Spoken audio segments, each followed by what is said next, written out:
আলহামদুলিল্লাহ। এলেম শিখা ফরজ। কতটুক এলেম শিখা ফরজ, কোনটা হালাল, কোনটা হারাম, কোনটা ফাক, কোনটা না ফাক, কোনটা জায়েজ, কোনটা না জায়েজ, এতটুকু এলেম শিখা সবার জন্য ফরজ।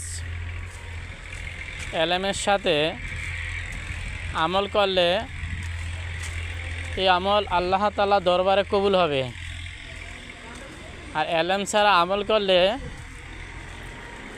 একজনে এলেমের সাথে ঘুমাইলো, আরেকজনে এলেম ছাড়া আমল করলো, তো যে ব্যক্তি এলেমের সাথে ঘুমাইলো তার ঘুমটাই উত্তম এবং সেই লাভবান।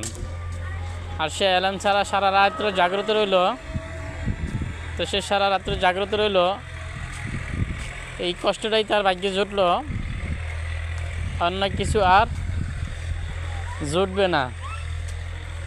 এই জন্য আল্লাহ তাআলা আমাদেরকে দ্বীনি ইলম শিখার তৌফিক দান করুক।